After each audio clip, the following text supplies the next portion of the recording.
Welcome back to the Boys and Bolos podcast live stream extravaganza TV show / serious vibe. Well, we're down here in the barbershop studio. I've made some improvements. If you're watching us, if you see this, if you catch us on YouTube, if you see a thumbnail, you'll see now it's much more of a how would you describe it? I got a table. That's probably the best. It's like if hipsters had a hostage situation and they wanted to create a hostage like video. This is what it would look like. Oh, okay. So yeah, anyways, the lighting it's a lot. It's a lot. If you're listening to the us lighting's on a lot. Spotify or Apple or podcast or Amazon or Google, wherever you're, make sure you fly over to YouTube, follow us there, and we're going to try to create video content so you can come see what we look like when we're doing this damn thing. So the story I have for you, Jeff, was, well, if we ever give this up and we just do ASMR, because we just decide that that's what like ASMR soccer. I don't even know what that looks like. I was on a dating app earlier, and a woman said, the prompt is like you'll be the one if, and it said if you send an ASMR voice note as like the first thing you send to somebody. Oh, like that's how you introduce yourself? Yeah, instead of being like, hey, how are you? Like, hey, Got I'm it. Steve. What's your favorite color? You're like, hey, how are you feeling tonight? There's like rain in the background. I'm like, touching the microphone. Yeah, you're like caressing it a little bit. Yeah. You got the sensitivity, you got the gain all the way up. Super up. Like she can hear my heartbeat. Yeah. Anyways, I thought that was kind of a weird thing, but that's where we are now. It's 2023. Arsenal's probably going to win the Premier League. I'm dead inside. All my parlays that have City winning are dead. Dead. Dead. It's brutal. Oh, Today was rough. I forgot to bring my parlay slips, but if Fulham had not lost, I would have won $300. And if Fulham had not lost and Tottenham had beat Arsenal, or if Fulham and Tottenham had won, I would have won $550 off a $5 bet. I wouldn't have bet Spurs beating Arsenal today, but they were at home. It hasn't happened since 2014. It's not the craziest bet. And okay. And a draw is a push. Okay. So a draw isn't like a hurt. A draw would have been a win in my book. For the Fulham game was rough because I didn't watch a lot of it, but from what I understand, it should have probably been a draw considering Mitrovic's kind of. I can't believe he hit a double tap on the penalty. It was unbelievable. Yeah. And I just need him to score that, and then I probably, at least that's a push. Anyways, don't bet, don't gamble, don't sports bet. And if you are going to do it, I don't know. Don't gamble. Just don't gamble. Make sure you have enough money to lose because you're going to lose it. I've resisted the urge to head to the Brook the past few times you and Diego drove up there. The Brook is so amazing. And this last time that Diego and I went up, so little background people, we live in Massachusetts, but we drive to New Hampshire. I know I'm probably admitting things. They're not illegal. Everyone does it in Massachusetts. But we drive to New Hampshire to put down sports bets because they're still not legal in Massachusetts. And it is just the biggest vibe. And actually, we saw Diego's cousin this time. What was he doing there? Playing he was craps like or playing something? The craps, but he was playing craps for real? No, he was actually trying to not get carded because he and his boys looked like Toys R Us toys, and they were walking around every 5 seconds. The guy's like, "Let me see your ID." So he's legitimately 21 though. Yeah, he's legitimately very young, and like his he looks like his friends look like what I look like at that age. I mean, oh, so they're young, like but they're of age. 135 pounds, soaking wet. But they're of age. I think they're barely of age, or they had fakes. Either way, they were at the casino. They had fakes. I seriously don't know exactly what they were up to. This week what were the surprises for you? Was there any surprise? It feels like everything kind of went to the way I thought it was going to go. I thought the Man City maybe should have been a draw. The Brighton game, were you able to catch any of that? I was. I watched Brighton play very well, and they beat. Who did they beat? Oh God, I'm bad at this. They beat Liverpool. Liverpool. Dude. Oh, well, yeah, was that midweek or is that Saturday? Friday. Yesterday. It was yesterday. 3-0. 3-0. Yeah, because I was at I was at the beach house. I had that game on, and I was like, "Whoa, third goal went in," and I was like, "Eesh." Gakpo leading the line is not the way you want to go. They looked really poor. I asked it in the chat, is Gakpo good? Like straight up, is he good? It remains to be seen. Because here's my thing. I know he won Dutch Footballer of the Year, But that's like not a very prestigious award right now. It's not. It's nothing. Like, That's a nothing award. Seriously, like That's not an award. that's not. That's not really a thing. You know what it's like? It's like in the movie The Pursuit of Happiness with Will Smith when they're like, he was like, I was valedictorian, and they asked him how many people were in your class, and he says 5. Yeah, it's nothing. That's how it felt.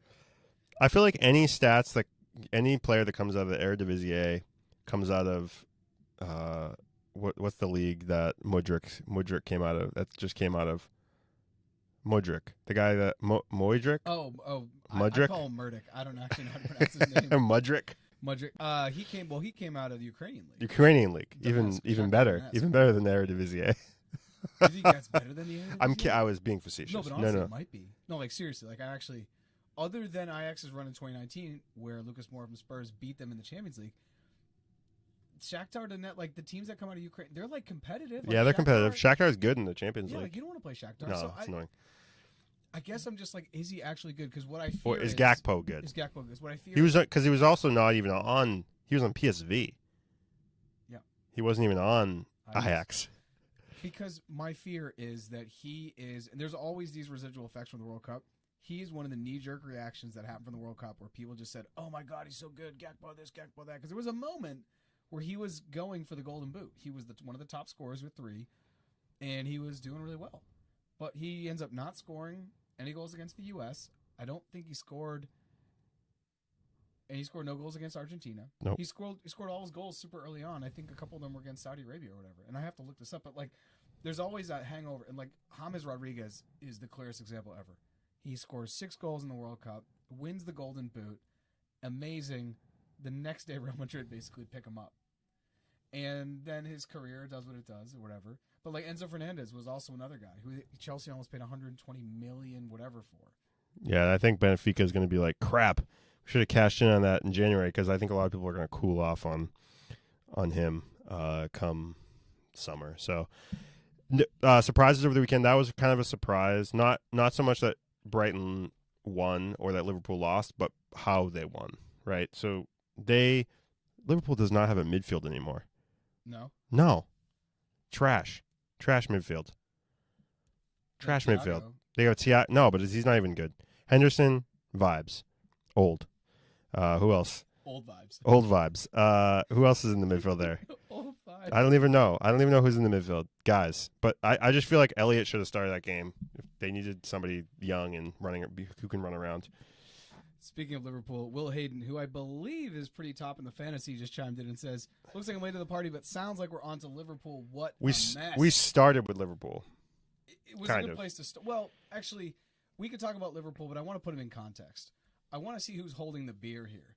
Who's worse right now from last season, Liverpool or Chelsea? Will, feel free to get in the chats on this, but who do you feel? Because Liverpool finished second last year. Correct. And now they're 6th, maybe fighting for 4th. Chelsea finished 3rd, and we're 10th. And it's honestly, I'll read off the names of the people that are injured recently, but like the one surprise would maybe be that Chelsea goes out, spends whatever they spend on Joao Felix. He comes in, and he gets a red card in his first game. That pretty much sums up the state of Chelsea right now. Yeah. We're trying to buy our way to the top, and we're just bringing in, like, I don't know. Is Joao Felix good? He's another guy. Is Joao Felix actually good? I think so. I think he's a quality. I think that's actually... for the money, like that's small money, short money to get you 4 or 5 places, maybe 3 or 4 places higher in the table if you didn't have him. So I think that's worth the money. Now, 100 million for Mudryk, maybe probably not. I don't even know who these. Chelsea tries to moneyball by like finding these diamonds, and I'm always like, no, they didn't. I don't think they moneyballed that at all. I think they saw that Arsenal was after him. Maybe one other club had put money on the table and was doing negotiations. They hijacked it. They just threw. Do you think this is an Arsenal hijack? This is an Arsenal hijack. Our Arsenal went in at 70 plus 25 in add-ons, and Arsenal was like, "We got him 100." Nah, bro, nah. That's how they did it. How they did it. I know because Chelsea came in with a hundo. Yeah, and Arsenal wouldn't budge. And Arsenal wouldn't budge because they knew he wasn't worth 100. This is like the weird. So we're gonna see if this kid pans out, but like, you can't, and like. I know I say things that are counter to this all the time, but you can buy the league. It just takes time. But right now, Chelsea are trying to buy. Essentially, we have 18 to 19 games left, and we're just trying to buy enough points so that way we're in Europe, even in Europa League. And I think we actually will pull it off, but we may be in the European Conference League. And if that's the case, I'd rather even not be in Europe. It's just not even worth our time. Let's not get too far down the rabbit hole of Chelsea being that poor. I mean, they're 28 points. They're very not where they should be, right? Okay, they're very not where they should be, but they're 28 points. Fifth place is Spurs with 30 points. That's a Europa League spot. Fifth place is Spurs with 30 points. Or 33 points. And then 33 points. 33 points for Spurs. And then Fulham is in sixth. Fulham can't keep this up. They don't have the depth to keep this up. And they're in 30 with 30 points. That's sixth, right? Yep, they're in 31 points. Yep. Oh, 31 points. Okay, then you got Brighton. We're splitting hairs. Then you got Brighton battling for. So look. Okay, you're right. You've calmed me down. You've put me back in my place. A little bit more context here. You're right. Chelsea's only 5 points behind Spurs, who's in fifth. Chelsea's in 10th. So what that tells you is between 10th and 5th, it is just freaking stacked. It is very, very tight. And I think what's throwing it off is Ivan Toney. That motherfucker just keeps scoring goals, gambling, causing a ruckus. The fact that he came back and just scored a goal, I'm like, you know what he is? He's like the new Jamie Vardy. Yeah. He just seems like a dude who just he's like an actual baller. He doesn't even have to try. He just shows up. Will Hayden is in the chat, and he says, yeah, Fabinho is a shell of his former self. I mean, yeah, it feels like we're fighting with Chelsea regarding who can crumble further. The other team that's also crumbled, actually they haven't crumbled. Okay, they haven't crumbled. They've lived to their standard, which they deny to be where they should be. Do you know who that team is? Everton. Oh, yeah, they're done. They literally were outside Goodison, and they put enough threats through the supporters, clubs and community that the board of directors wouldn't even go to the game because they felt that there was credible threat to their physical safety.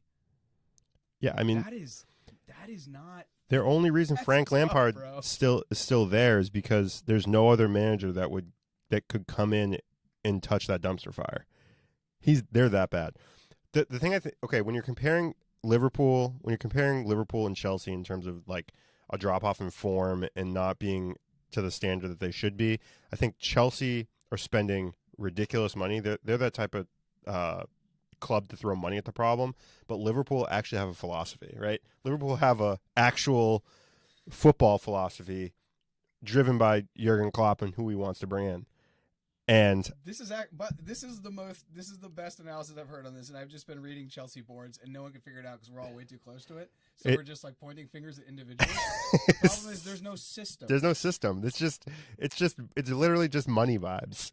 Did you see? So this is what I think. I think that Liverpool has also had some unlucky injuries with Jota, with who's their other forward? Luis Diaz.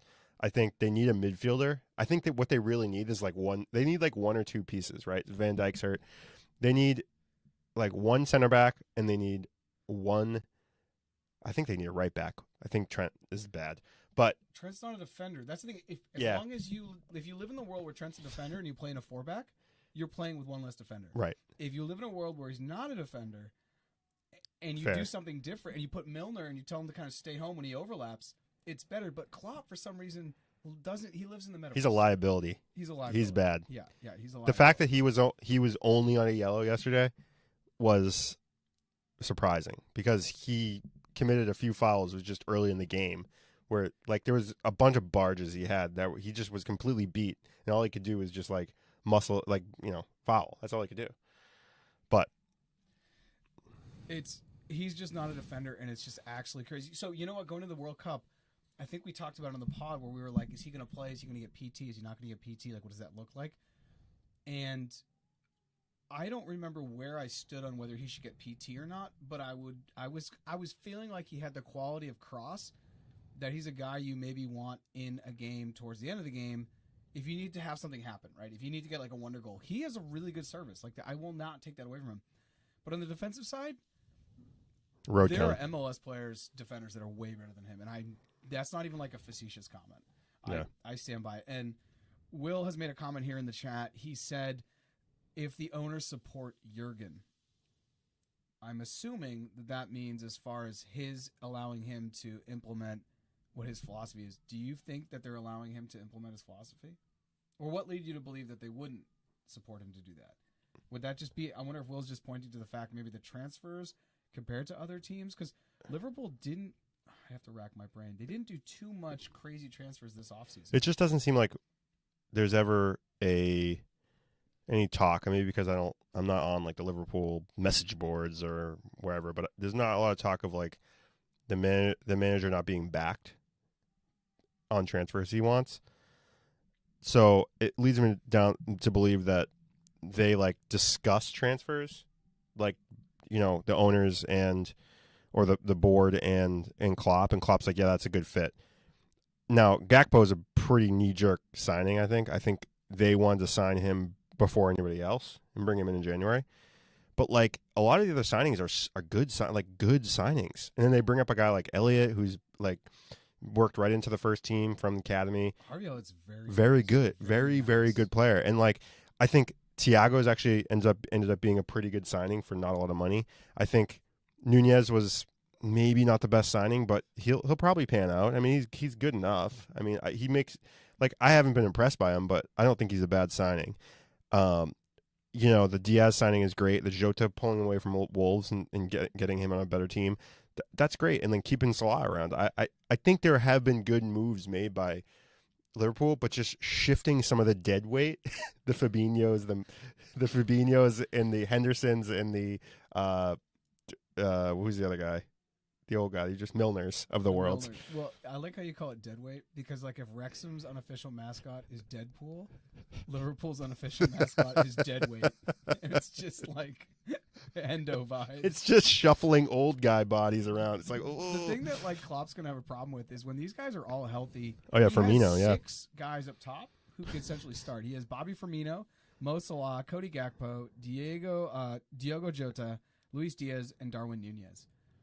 Who do you start out of those 6? Like, if they're all like fully healthy, they're all fully healthy. You gotta start. Ready to go, you gotta start. win a game. You gotta start Salah. Okay. You need a guy that can do exactly what Mane did, which is like pull defenders away from Salah, because Salah's being double teamed now. He's not producing. So he's not producing. If And he's on your fantasy team, I took him off today. Yeah. 12.8, dude. Yeah. So. And Nunez isn't the guy. So I think you start Luis Diaz, Salah, and Jota. Yeah. Yeah. So Gakpo sits on the bench, Darwin's on the bench, and Bobby Firmino's on the bench. I mean, I think that's pretty normal. Yeah, I think that's fair. Yeah. I mean, Firmino hasn't really been in like top form in a couple of years. Gakpo's kind of new, and Darwin Nunez is struggling to acclimate himself to the Premier League, I guess I could say. I don't really know another way to put that. That's kind. I'm just kind of. What I actually, the reason why I made the call back a long time ago about him not scoring a lot of goals in the Premier League is because I watched, I think, a highlight reel of him like just having shocking misses. And you told me. Some of the stuff that he's been doing, he's actually been doing that a lot. Like he's been doing that in other leagues as well. He's been doing that for Uruguay. Yeah, he does that for Uruguay, and he was doing that at Benfica. He misses crazy sitters, he'll like shank it so wide. You're like, what the hell was he doing? Like, it looks like a pass. That's how bad. I know, and I think you still should have taken that bet up with Scheimer, and I'm sure he's very glad you didn't, because that would have been easy $100. Yeah, it's just that, like, I always want to curb the hype, right? When these guys sign for $100 million, like Gakpo is not the guy leading the line. He's not going to be your guy leading the line. He's a winger. He's a winger. I'm waiting for the study. He's a false 9. I'm waiting for the study to be done, where they go through and they show all the $100 million signings, and then they basically show everyone's goals per their, goals per their amount of money that was spent on them. Yep. I think it may show in the last 10 years in the Prem, the fewer amounts of money that have been spent have actually yielded the most goals, and it's skewed because if you look at Jamie Vardy, I think he was bought by Leicester for $1 million. Yep. And he scored a shit ton. Harry Kane, well, he was bought also from Leicester. Tottenham got him from Leicester, I think. I don't know what that was, but it wasn't $100 million. No. And then you look on the flip side. Grealish, hundo. Guy scored against United, but rarely gets on. Lukaku also throws that off because he was $100 billion, gazillion, quintillion dollars. Werner was like $60 million. Havertz was something. Those guys aren't like big, prolific scorers. Right. Pulisic come in and you notice that Pulisic has been injured 40 games since he came to Chelsea. 40 games. A season is 38 games. Yeah, it's not good. He's just constantly injured. Anyways, I want to bring this up before we move forward, and maybe we look at this week's games. This is the Chelsea starting 11. This was up on Boys and Bolos Instagram. If you don't follow it, please go do. It has a starting 11 of Chelsea injuries. Here we go. Mendy in goal. Reece James on one side. Ben Chilwell on the other in a 3-4-3. Wesley Fofana in the middle. Raheem Sterling, Dennis Zakaria, N'Golo Kante, and Ruben Loftus-Cheek in the middle. Up top, Joao Felix. He's not injured, but he is serving a ban now because he's a bum. Broja had his knee done, and Pulisic is eternally injured. That team doesn't even get relegated. That team actually fights for like top 12 if it plays week in week Yeah, out. for sure. It's like a decent team. That's a decent team. Like seriously, like you do N'Golo Kante in the middle with Zachary, who's like been very nice. Wesley Fofana in a 3-back with Chilwell, and like it's a ridiculous team. It honestly shows the inequality in soccer when that in the Premier League, when that is on the bench, and like you're saying, Chelsea's still 5 points away from 5th. Look, there's a lot more games to be played. I'm not even 100% convinced Arsenal's going to win the league, although today was a lot more. I felt like Spurs gifted them 3 points, or at least 2 points, because a draw might have been something I was hoping for. But if you don't put the best, like it seems like whenever teams play Arsenal, they're not even putting the best players in the field to. Who would you have started? Out of 100, okay. Richa has to start. Like Richarlison has to start. Yeah. You don't start Sarr, who's young and not ready to play in the North London Derby, in the midfield. In the midfield 2 with Højbjerg. That's a lot of ground. It's a lot of ground to cover against your. The problem is he didn't set up a team like. He didn't act like he was playing against the best midfield in the Premier League. He was also. One of the announcers made the exact comment you're making right now, which is the most astute thing if you look at this game just straight up. You have Sarr and Højbjerg playing against 3 midfielders. It doesn't work. They're always one man behind. And Partey, Odegaard, and Xhaka are the 3 best midfielder trio in the Premier League playing together. I'm not saying that either any one individual is the best player, although Odegaard could be. You can make the argument, but those 3 together have been playing out of their mind. They're just playing well together. Now, Spurs have had some injuries, and Betancourt, I think, pound for pound, is better than those 3 midfielders. Like maybe not Odegaard, but they didn't have the personnel set up to beat Arsenal today. And I think not playing Perisic, who you brought in 4 big games, Champions League, North London Derby, top 6, you play fucking Sessegnon. That guy is a bum. He's a bum. He's not going to work out. Get rid of him. Ship him out of here. Get him out. Sessegnon is he's not good. A bottom 10 team, a cup team, and that's the only games he starts. He should not be starting in the Premier League. No. You know what I mean? Like you have your Premier League starting 11.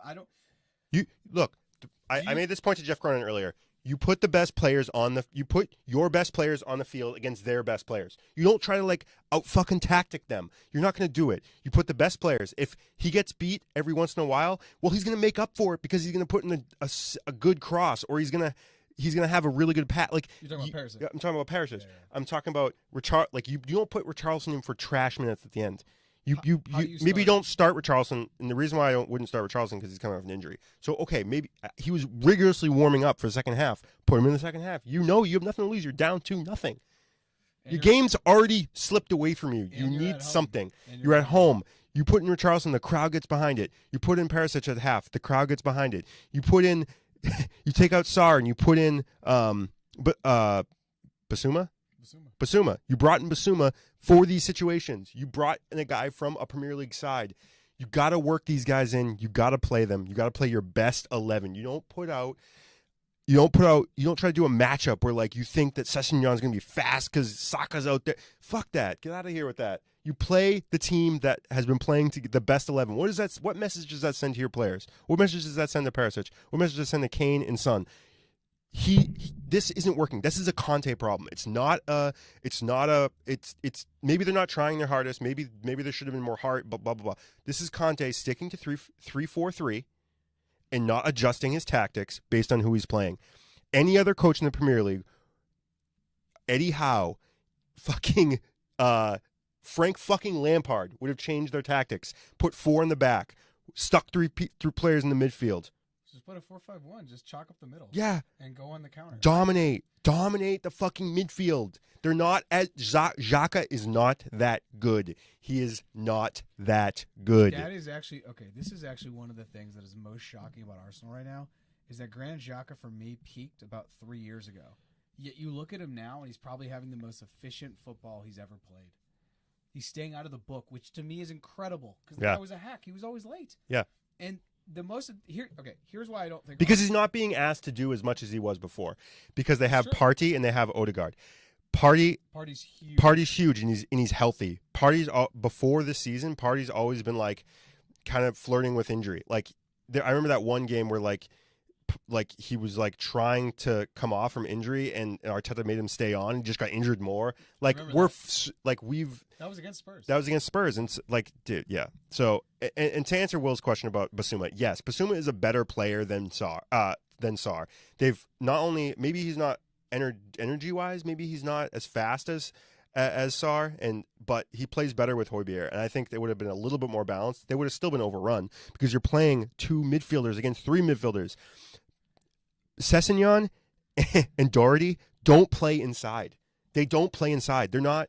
Their job isn't to play inside. It's to basically defend and then sometimes go up the field. Yeah. But because they had to deal with Saka and Martinelli on the outsides, they were so focused on defending, there was no transition.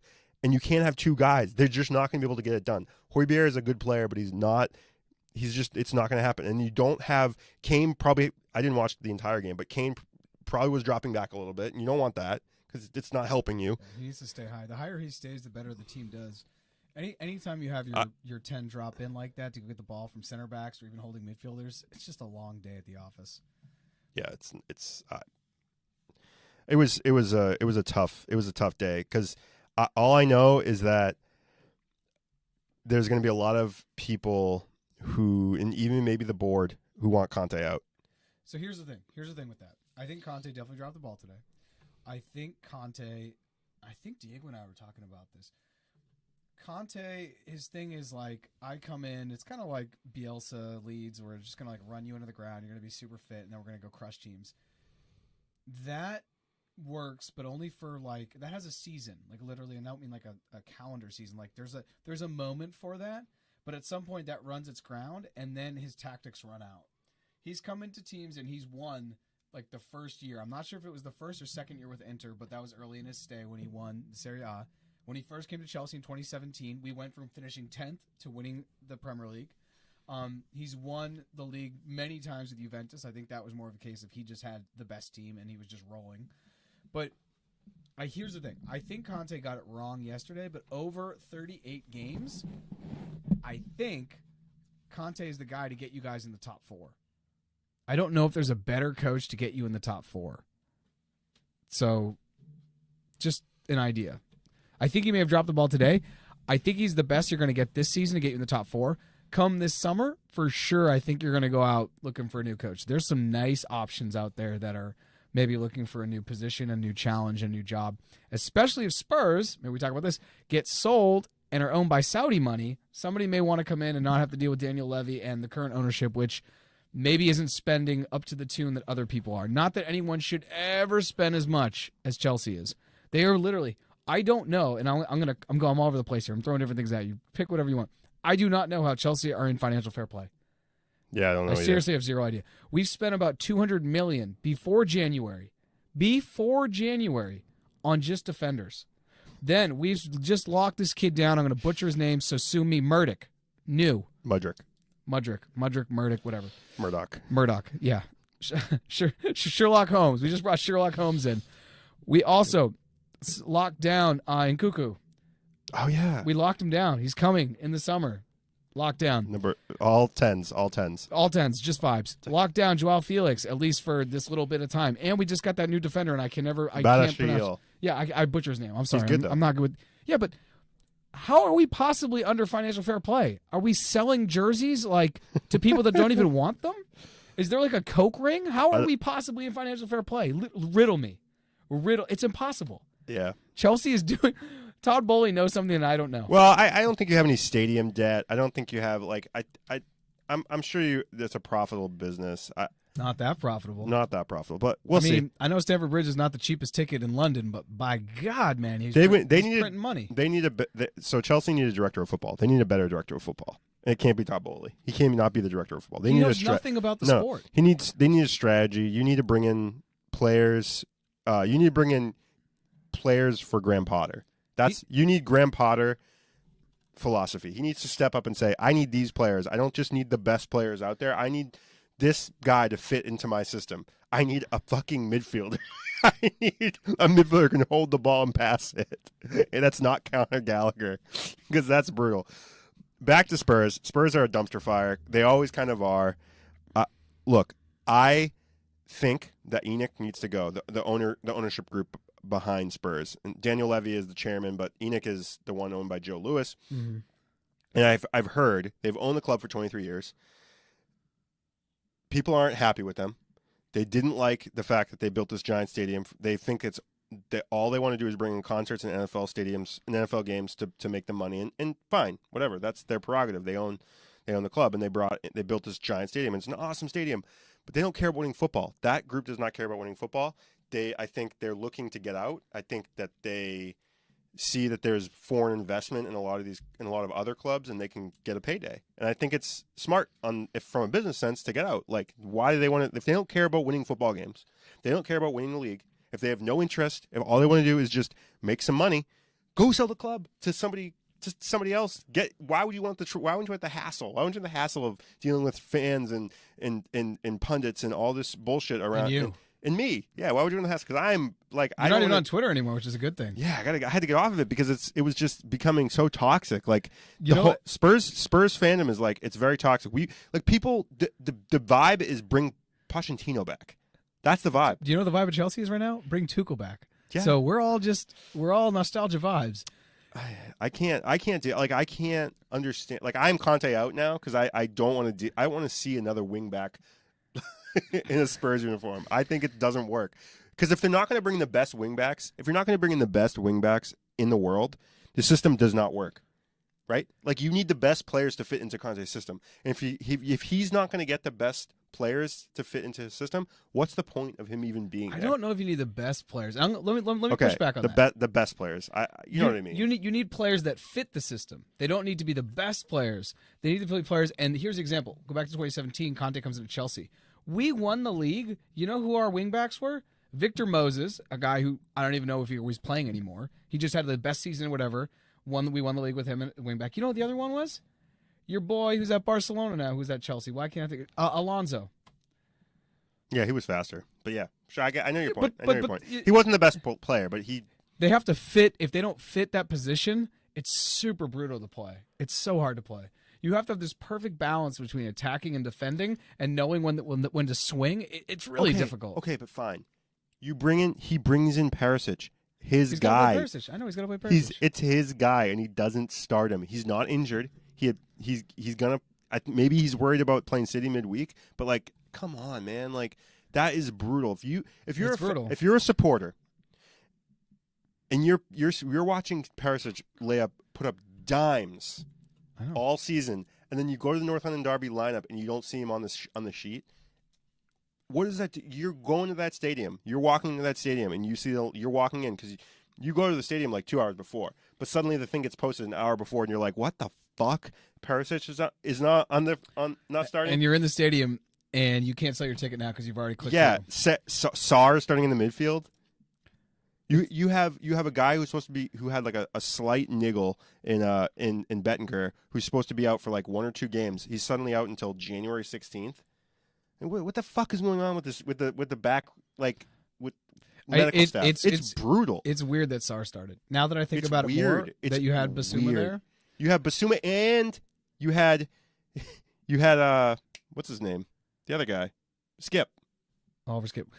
What you guys are really missing, and then let's move on from Spurs. You're missing Bettinger. Full stop. That's it. Full stop. He's the best player. Okay. I have a new game for you. You ready? And Will and Diego at home. Everyone ready to play a new game? You can't be looking at the table, first of all. Put your phones away, savages. This sounds like an old game. It's a new game with an old twist. Okay. You ready? Sure. I'm going to give you 2 teams, and you're going to tell me who has the better goal differential. Which one is more, right? So which one's farther from 0, I guess, God. positively. All right. Are you ready? Sure. Well, let's go with Tottenham and Manchester United. Which one has a better goal differential? Meaning it's... I looked at this today. Spurs goal differential is 10, and Manchester United is 8. God, 1 for 1, everyone. Okay, that was super good. The next one is going to be who has a better goal differential. That's the only one I know. That's the only one I know. It's good though. It's good. Bournemouth or God. Southampton. And I'll tell you, Southampton's in last. There's a little tip. I'm gonna go with Bournemouth.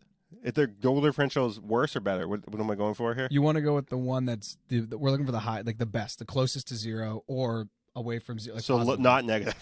Well, they're both negative, but which one is closer to 0 will be the better one. Which one would be closer to 0? Maybe Southampton's is closer to 0. Southampton's on negative 2 for 2. Southampton's on negative 17, and Bournemouth's on negative 23. Bournemouth has the worst in the entire. But they're not even in they're in like they're in 17th. They're right. They're right above relegation. Right. Okay. The next one is Chelsea or Aston Villa. I'm gonna say Aston Villa's is better. Okay, Aston Villa's is negative 5. Chelsea's is 1. Oh, so they are trending up. They're trending up. After this big win today. After this big win. It's 1-0 against Crystal Palace. Who's better? Oh, so you're 2 or 3. Who's better, Liverpool or Fulham? Who's better goal differential? Oh, definitely Fulham. Liverpool is in 9th. Fulham is in 6th.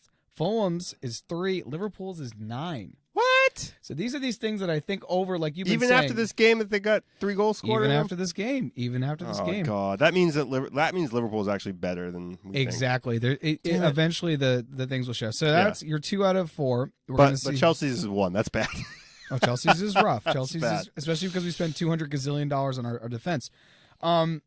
Okay, the final one will be between Man City and Arsenal. Oh, fuck me.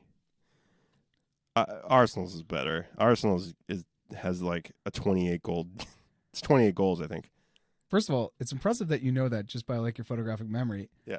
Man City's is also 28. So this is it's even. So it's very even. You so win that though. You win that because you knew 28. So okay, good job. Yeah, they're so close, and I really that's why. So I don't want Arsenal to win, obviously, because I'm not an Arsenal fan, and in fact, I don't really like seeing Arsenal do well, even though I have to begrudgingly say they're good. Tough day today. Yeah, it was a tough day today.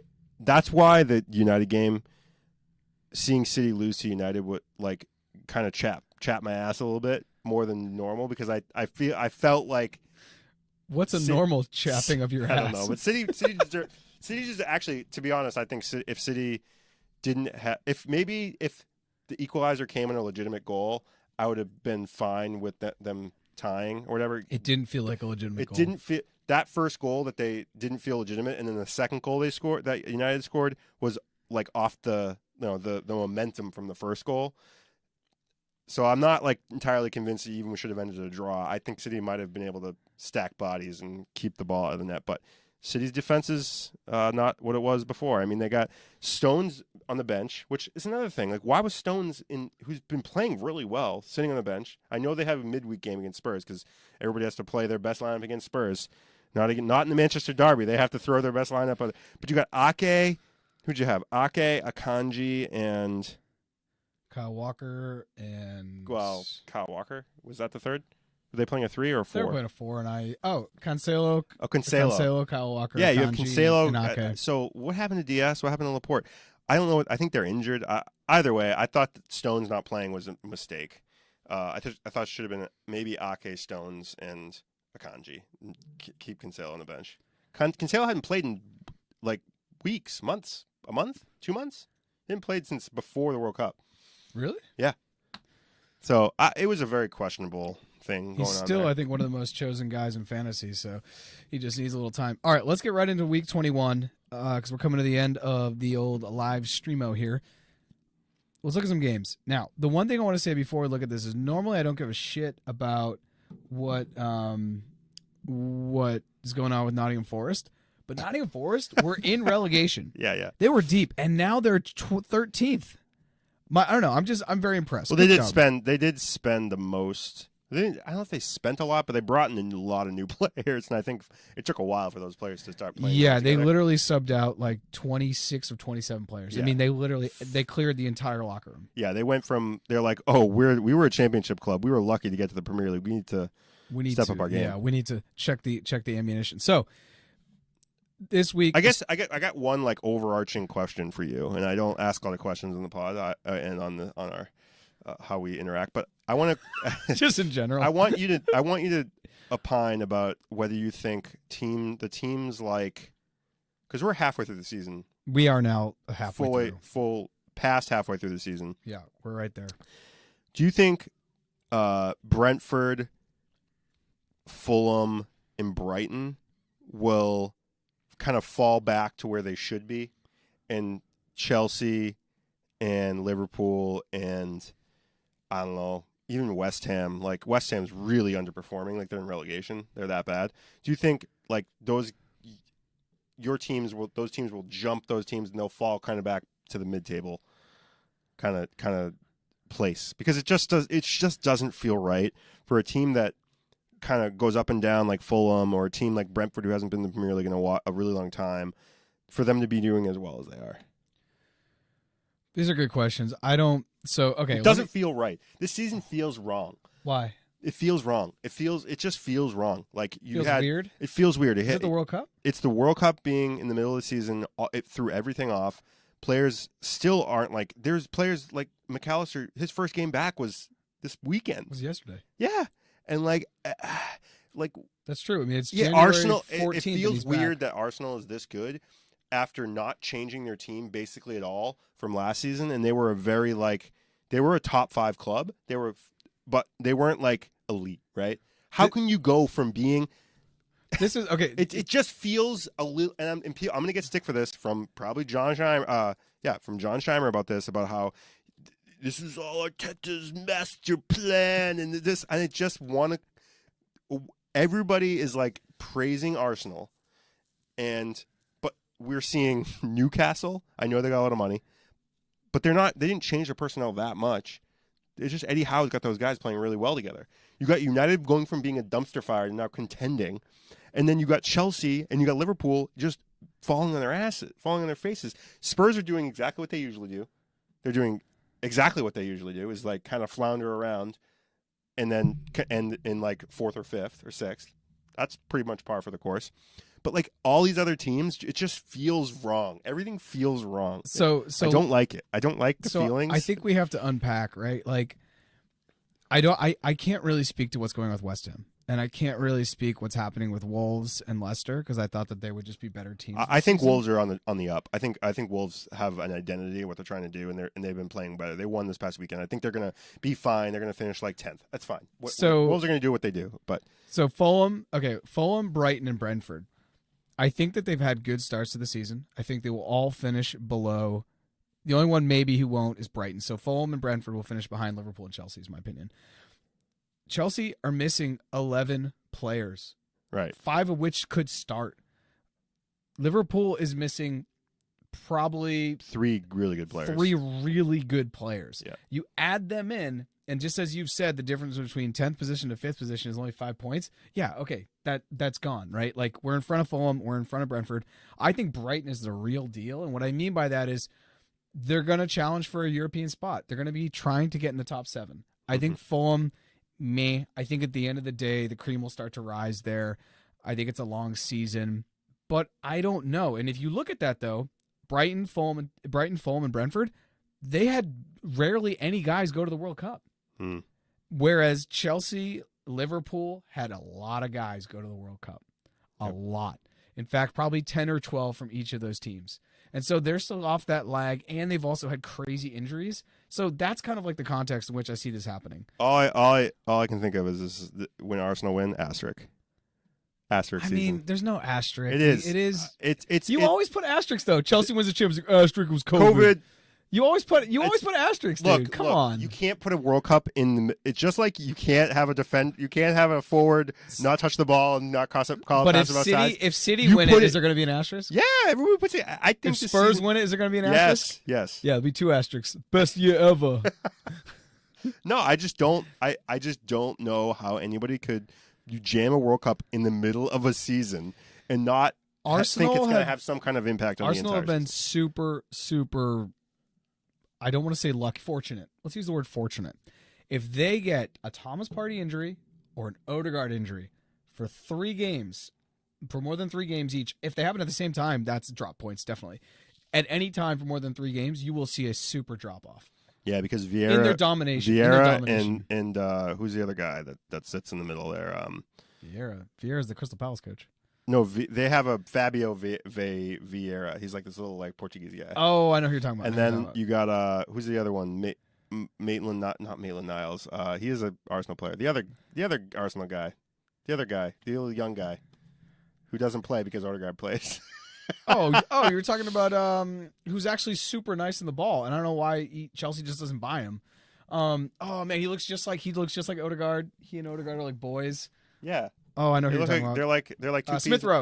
Yeah. Smith Rowe. Smith Rowe's young though, so I'll give it like he'll play in the cups and stuff. But I think he's not a bad player, but like he's obviously not as good as Odegaard. But like you're right. I think they're like 2 injuries away from like being 4th. I mean, Odegaard is so good that if you Odegaard's so good that if you take him out, I just think things are less fluid. Yeah. And I think that's actually the problem they had the last 2 years is they were actually playing Smith Rowe and they should have been playing Odegaard, but Smith Rowe was actually really good. He wasn't as deadly. Odegaard, the goal he scored today, Smith Rowe can't do that. No. Smith Rowe is silky. He's going to put a through ball, but Odegaard's going to put the through ball and he's going to bang one from 25. Then you're not ready. Jeff Cronin says Fulham, Tim Ream, and Anthony Robinson 100%. They also had Mitrovic who went. And if I think long enough about, maybe they had like 3 or 4 players, but like Liverpool and Chelsea legit had 10 to 12 players each go. And many of those players also went into the knockout stage. So they, were more close. Like the whole thing was. The thing is like also, if you look at like Spurs, they had 10 players that went, and then 3 of their starters get injured. Like Richarlison came back injured. Bentancur came back injured. Kane came back emotionally injured after missing that penalty. Son came back okay. I mean he's still got a face injury, but Bentancur came back emotionally injured. Dude, Uruguay was very, very not impressive. Anyways, too bad. Let's look at week 21. Let's look at the 21. There's not like I think we want to focus on like a couple big games, and I'm really sorry for all the Bournemouth fans. We're not going to talk about that. Yeah. Liverpool Chelsea. I don't know who's going to win this game. I think if like the soccer gods want to laugh, it will just be a tie because screw these teams, right? It's at Anfield. I actually think Chelsea win this. And that feels weird to even say because normally I'm like, oh, Anfield's a fortress, but like they have Hendo vibes. I'm not. I think if it's a Henderson, Thiago, who's their third midfielder? They put in Seydou Keita sometimes. Yeah, if they don't play Elliott, they don't start Elliott, they're going to lose that game. They need some kind of energy to temper their old man shuffling. Cody Gakpo score a goal after everything I've said. I know. That's the so karma. I'm just looking down. We're just going to kind of fly through this. Let's actually talk about another game that I think is really important for both teams. West Ham and Everton. This is also on Saturday. These 2 teams really need points. They're sitting right next to each other in 18th and 19th. They are tied on points at 15. I made a call to you and Diego in the chat. I say, what was the call? Do you remember? It was about West Ham. I don't remember. Who the next manager to get sacked? Oh, it's David Moyes. This is beyond Chelsea dropping down to like 12th in the table. Well, because we have all the injuries, and you have something, and you got a new manager. That's what I was going to say. I forgot to add that into the context. Todd Bowley comes in, bull in a china shop, fires Tuchel, which I think was still stupid. Yeah, brings on all these players who aren't really fitting in what Tuchel was doing, the Tuchel project. So you have some, rough edges. Last year, you had West Ham being praised around David Moyes and how he's getting Declan Rice and all these players to play so well, and they even got 7th. They got a Europa League, Conference League spot. Now they're fighting for in a relegation zone. It's bad. That's really bad. He's not playing Skamaka, their marquee signing, because they're playing the fucking husk of a body of what's his name, the Jamaican player. What's his name? Husk of a body. He's just like he's so old. He's like Who is he? He just shuffles around. Who? What's his name? You know. I don't know. I need you to just give me a name. You know, the husk of a body. You're not really good at clues, dude. Are you Googling? Jeff is Googling right now. Husk of a body. Just straight vibes. Go up. Players. Oh, what's his name? No, The you're forward. talking about Miguel Antonio. Antonio, dude. Sorry. Husk of a Sorry, everybody. body. He's not so a husk old. of a body. He's so actually old, like dude. maybe needs to run a little bit. He's so old. He's so slow, and he does nothing. Who's winning this game? Let's see where it's at. I think Weston's Dude, it's at gonna London Stadium. Weston's going to win this game. I actually think, and I'm going to say it Everton's now. bad, dude. Well, here's the thing. Everton's bad. When we started off the season, I thought Man U was in serious trouble. I thought they were like 10th or lower. Now they're actually in the title race. Yep. We thought Chelsea was going to be like competing, and now they're in 10th. The famous quote for me for Graham Potter now, he literally came out and said 2 months ago I was considered an elite coach. And now he's obviously not, because he's been given Chelsea and he's just lost game after game. We won 1 game out of 9 before we beat Crystal Palace. We celebrated Crystal Palace like it was 2012 and we won the Champions League at Bayern. Like, I'm dead. Anyway, I think West Ham will win this because it's at Thank you. the stadium. That's all I was trying to get out of you. The only other game that I really want to look at, I don't even want to, we're just skipping around here, is the Arsenal-Manchester United game. This is a rematch from when United beat them. Their first loss, their like only loss, pretty much, right? I think United can beat them again. I think they're in a really great place right now. Yeah, Casemiro's playing really well, and I think even Casemiro's playing well, huh? Yeah. You always give that dude shit. You literally called him a hack the other day. Well, he is a hack, but he's playing well. How is he a hack? He hacked the back of Holland's. Oh, that should have been a penalty. my That should have been a penalty. God. That shouldn't have been a penalty. 110%. You guys just tickle me. What?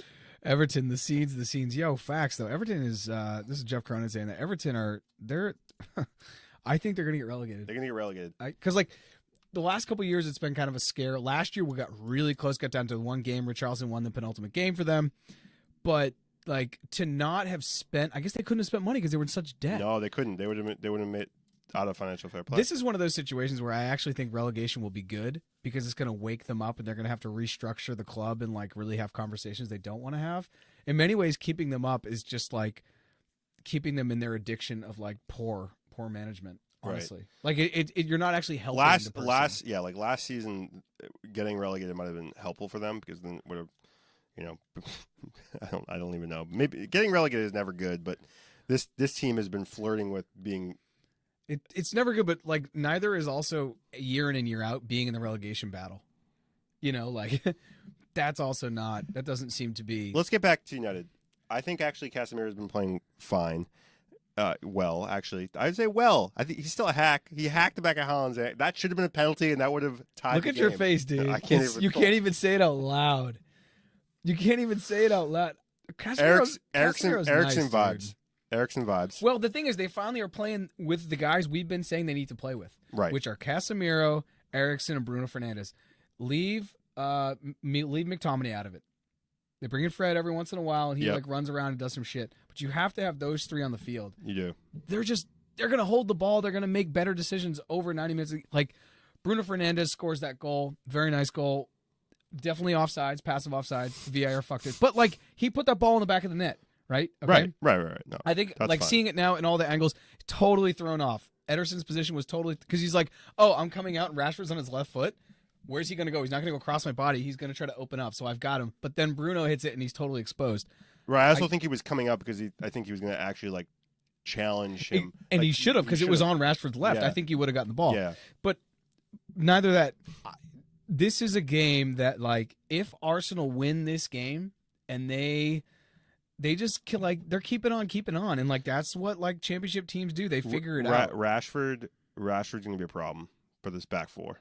You think so? Yeah, he's good. I mean, he's in form. I think he's he scored seven goals in 7 games. Yeah, he's in form. And I think they can deal with. I think they can deal with Saka and Martinelli on the outsides. I think Shaw's good enough. I think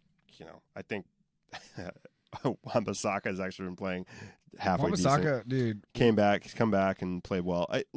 I'll be watching the game. I'll be rooting for United, but it's gonna bring United closer to the title. Closer to what?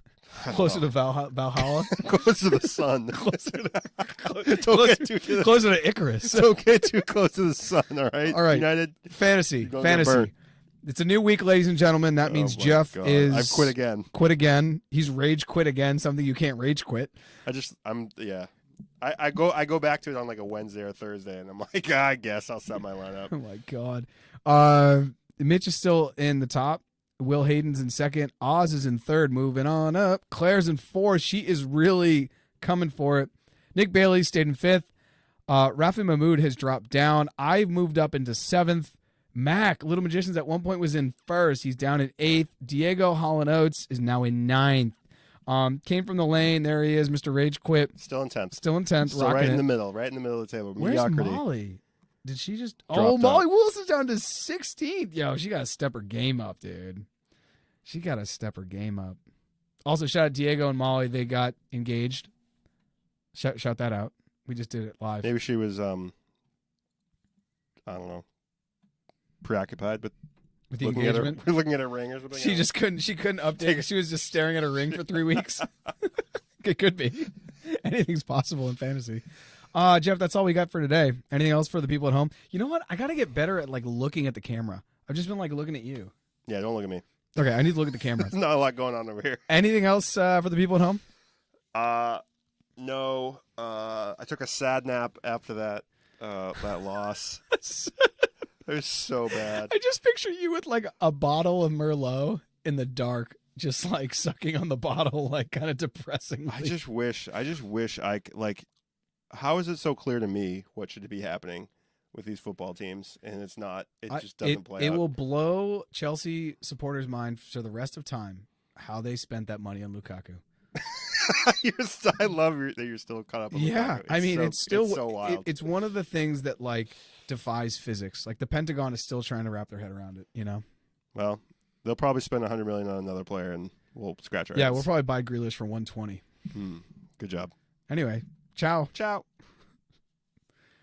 All right, if you're still with us, that will be the end of the podcast. So for those listening on Spotify. Oh, they're sad tissues. They're always are those happy tissues or sad tissues? Do you know what he's quoting? Oh, no, I don't. Forgetting Sarah Marshall. Oh, my God. Do people quote that movie? They was just quoted. Diego just quoted. Fuck. Diego's a quote master. That's a deep cut. I wonder if Diego will leave behind a video of him quoting funny movies for his own eulogy. Because it's just 90% one-liners. Forgetting Sarah Marshall. I don't know if anybody else has ever really quoted that movie. Everyone listening knows that movie quote if they're still listening to the live. What? For sure. I think I was at work. When was it? Last week. Mm-hmm. I was there in my break room, and somebody, you act surprised about being at work. One of my coworkers quoted "Forgetting Sarah Marshall."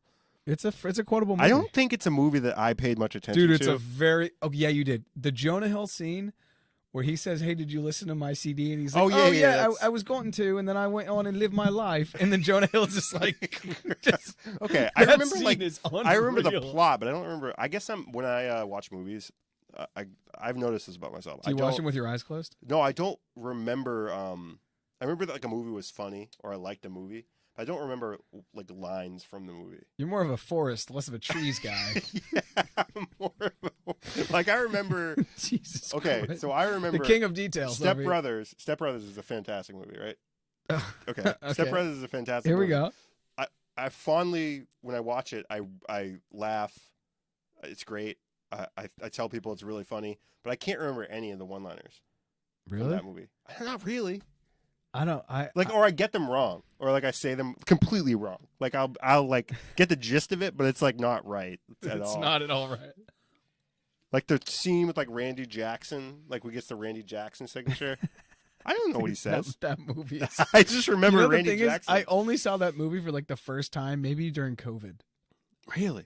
15 years I saw that after movie. it came I saw out. that movie in the theater, and it was so wild because I think a lot of people who went to see that movie in the theater were they thought it was going to be a serious movie. Not serious in the sense they knew it was going to be kind of a joke. I was but serious? They didn't realize it was going to be as wacky as it was. It was. And then the scene where it's they're like fighting with each other on the lawn where they're like throwing things. And I'm with, I don't know, might have been with Cronin and yeah, you're right. Do Karate in the Garage. I think it was with Cronin and Kyle and maybe Justin, and we were like hysterically laughing because it was like the most ridiculous, and nobody else in the theater was laughing. That's what I remember from that movie. My big takeaway from that movie was like nobody else. Where'd you see them in Drake it? Just Drake people like just Lowell, suck. like it was like Tingsboro, Lowell. Oh my god, I'm done. I'm leaving the pod. It's just me talking about movies. You're talking about movies you don't even remember. All right, well, thanks for joining the Boys and Bolos.